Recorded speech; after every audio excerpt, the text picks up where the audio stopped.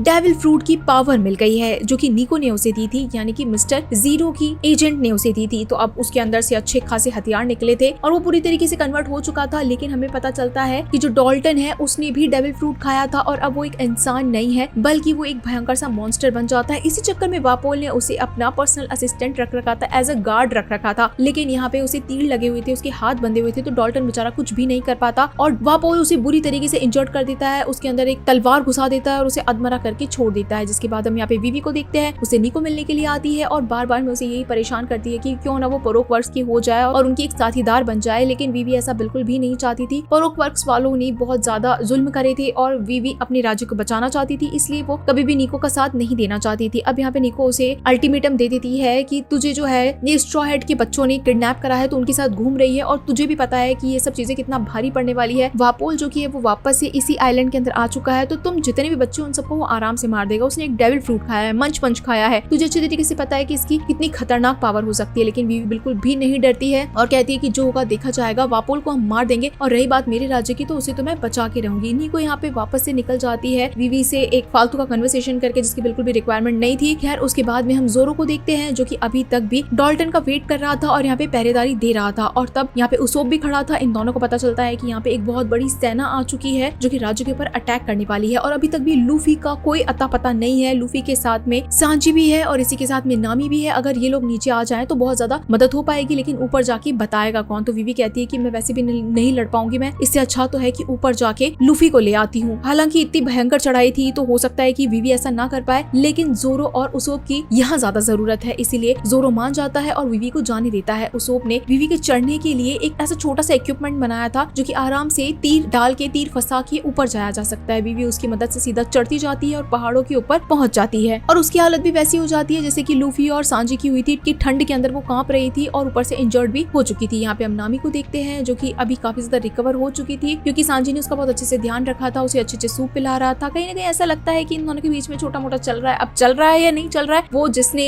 मांगा देखी है उसे अच्छी तरीके से पता है। तो प्लीज कमेंट सेक्शन में जरूर बताइएगा कि क्या इन दोनों के बीच में कुछ चल रहा है। खैर उसके बाद में सांजी अपनी कहानी बताना शुरू करता है कि उसने कब से खाना बनाना शुरू करा था। नामी उससे पूछने लगती है कि क्या तुम बचपन से खाना बनाते थे? तब सांजी बताता है कि बचपन के अंदर वो खाना बनाता था, लेकिन मजबूरी में बनाता था, उसे तो इवन कुछ भी नहीं बनाने आता था। उसकी मम्मी काफी ज्यादा बीमार थी, इतनी ज्यादा बीमार कि शायद मरने जैसी कगार पे थी। उनके घर में कुछ ज्यादा चीजें थी भी नहीं, तब भी सांजी के पास में जो होता था वो इन्हीं से खाना बनाना शुरू करा उसने। छोटा सा ही तो बच्चा था वो, तब खूब खाना बनाया, वो बहुत ज्यादा परफेक्ट हो गया, लेकिन तब तक उसकी माँ नहीं बची अच्छा खाना खाने के लिए। तब से उसने सोचा कि वो कुछ भी करेगा लेकिन बहुत अच्छी चीजें बनाएगा, बहुत अच्छा खाना बनाएगा, और तब से उसे ये खाना बनाने वाली इंस्पिरेशन आ गई थी। और सांजी की जो गाइस बैकग्राउंड स्टोरी है वो तो हमें सीजन फर्स्ट के अंदर पता चली गई थी। अगर अभी भी आपने सांजी की बैकग्राउंड स्टोरी नहीं देखी है तो आप सीजन फर्स्ट जरूर देखिएगा, उसमें सांजी की बहुत अमेजिंग वाली स्टोरी बताई गई है। खैर नामी से वो बातचीत करता है, अपने दिल की बात आराम से खोल के रखता है कि वो कैसे धीरे धीरे करके आगे बढ़ा है और अब उसके सपने कितने आगे बढ़ चुके हैं। और तभी यहाँ पे लूफी आता है जो कि बताता है कि देखो तो कौन आया है, वीवी आ गई है। वीवी को कैसे करके ये लोग रेस्क्यू करते हैं, ऊपर लाते हैं, उसे गर्म पे लाते हैं, और वीवी यहाँ पे सब कुछ बताती है कि नीचे के हालात बहुत ज्यादा बिगड़ चुके हैं, वापोल आ चुका है अपनी पूरी की पूरी सेना के साथ में और हम लोगों को नीचे जाना ही पड़ेगा और वापोल जल्द ही ऊपर आने वाला है। तो यहाँ पे लूफी का कहना था कि अच्छा वो ऊपर आने वाला है तो चलो हम लोग उसे मिल के मारेंगे। अब ये बात डॉक्ट्रिन को अच्छी तरीके से पता थी कि वापोल ने इस पूरे राज्य के ऊपर, इस पूरे आइलैंड पे काफी सालों से राज किया है, वो बहुत खतरनाक है, बहुत ज्यादा जालिम है, इन बच्चों को चुटकियों में मार देगा। तो वो बिल्कुल भी इंटरेस्टेड नहीं है वापोल से लड़ने में, बल्कि वो यहाँ से भागने में इंटरेस्टेड है। लेकिन लूफी तो चाहता था कि इस वापोल का किस्सा खत्म करा जाए क्योंकि ये बहुत ही ज्यादा खराब है। वीवी से भी उसके बारे में सुना था कि बहुत ही बेकार शासक है, तो इससे अच्छा है कि उसे मार दिया जाए। अब यहाँ पे जो छोटा सा चॉपर है उसे भी कहा जाता है कि बैकपैक करो और भागो यहाँ से। तो चॉपर कहता है कि नहीं, हम यहाँ से नहीं भागेंगे, जो भी घायल होगा हम उसका इलाज करेंगे, हम आखिर इसी के लिए तो बने हैं। लेकिन डॉक्ट्रिन का यहाँ पे कहना मानना बिल्कुल डिफरेंट था कि वो इन चीजों में बिल्कुल बिलीव नहीं करती है, मरने मराने में, जिसको मरना है मरो, वो तो यहाँ से भाग रही है। तो वो अपना सामान उठाती है, निकल जाती है। और अब यहाँ पे नामी की बारी थी कि भाई साहब नामी को उठाया कैसे जाए। तो नामी के हाथ में सलाइन लगी हुई थी और वो लगी रहनी चाहिए, नहीं तो उसकी तबीयत काफी ज्यादा बिगड़ जाएगी, उसकी तबीयत इतनी अच्छी भी नहीं है। अब यहाँ पे लूफी तो मस्त आराम से बैठ जाता है वेट करने के लिए कि वो तो वापोल की ऐसी तैसी करके ही रहेगा। यहाँ पे नीचे हम कैसल के नीचे देखते हैं जहाँ पे जोरो और उसोप वेट कर रहे थे कि शायद डॉल्टन आ जाए, लेकिन अभी तक भी डॉल्टन नहीं आया था। और अब इन लोगों को ही पूरे गांव को खाली करना पड़ेगा और इसी के साथ में जो भी अंदर घुसेगा उससे फाइट करनी पड़ेगी। यहाँ पे हम डॉक्ट्रिन को देखते हैं जो कि नीचे उतर चुकी थी और भाग ही रही थी, लेकिन तभी उसे डॉल्टन दिख जाता है जो कि अधमरा हो रखा था, बहुत बुरी हालत हो रखी थी क्योंकि वापोल ने उसके ऊपर अटैक किया था। लेकिन फिर भी वो अभी इतने हिम्मत नहीं हारा था कि इस पूरे राज्य को यूं ही छोड़ दे, वो लड़ने के लिए जा रहा था। तब डॉक्ट्रिन उसे बहुत समझाती है कि तुम ऐसे कैसे कर सकते हो, पहले खुद का इलाज करा लो। लेकिन यहाँ पे डॉल्टन का कहना था कि नहीं, अभी इलाज कराने का टाइम नहीं है, मैं वापोल को वापस से ये राज्य नहीं दे सकता, बहुत मुश्किल से इस राज्य को खड़ा करा है, बहुत मुश्किल से सारे लोग ठीक हुए हैं, वो वापस से आके सब कुछ खराब नहीं कर सकता। एक इंसान तब नहीं मरता है जब वो मरना चाहता है, क्योंकि ये लाइन तो गाइस डॉक्टर हिलडॉग की थी। ये बात सुनते डॉक्ट्रिन थोड़ी गुस्सा हो जाती है और उसे पकड़ लेती है और कहती है कि तुम्हें कहने का हक नहीं है। ये बात एक बहुत महान आदमी ने करी थी, असल के अंदर डॉक्टर वो हिलडॉग का ही नाम ले रही थी। अब डॉल्टन की हालत खराब थी, फिर भी वो बिना इलाज लिए आगे बढ़ ही रहा था और आगे जाके तो इवन बेहोश भी हो जाता है। तब डॉक्ट्रिन आगे बढ़ती है और कहती है कि तुम आगे तो बढ़ नहीं पा रहे हो, तुम जाके फाइट क्या करोगे। और कहीं ना कहीं वो उसका फर्स्ट एड कर देती है ताकि डॉल्टन को थोड़ी बहुत तो होश आ जाए, थोड़ी बहुत हिम्मत आ जाए आगे बढ़ने की। यहाँ हम ऊपर की तरफ देखते हैं कैसल के अंदर, जहाँ पे वीवी और लूफी खड़े ही थे, बातचीत कर ही रहे थे। लूफी को ठंड लग रही थी, इसी चक्कर में उसने नामी का जैकेट पहन लिया था और नामी अपनी कोई भी चीजें शेयर नहीं करती और बाय चांस उसकी एक भी चीज के ऊपर खरोच आ जाए तो नामी भड़क भी बहुत जाती है। इसलिए लोग हंसी मजाक कर ही रहे थे कि तभी यहाँ पे वापोल आ जाता है एक खुफिया रास्ते से, इसी के साथ में उसके दो चमचे भी आ जाते हैं। अब यहाँ पे लूफी को पता था कि इसे बुरी तरीके से पीटना है, तो वो अपना मस्त स्ट्रेच कर रहा था और यहाँ पे वीवी और ये वापोल आपस के अंदर बड़ी राजा शहनशाही वाली बातें कर रहे थे कि इसने इसका राज्य लूट लिया, उसने उसका राज्य लूट लिया और वीवी को तो ये आराम से कुचल देगा, वीवी तो बेकार है, उसका बाप बेकार है। तो वीवी कह रही थी कि तू बेकार है, तूने तेरा राज्य खराब कर रखा है। तो इन दोनों के बीच में ये राजगद्दी वाली बातें चली रही थी और वापोल ने वीवी को कहीं ना कहीं बहुत ज्यादा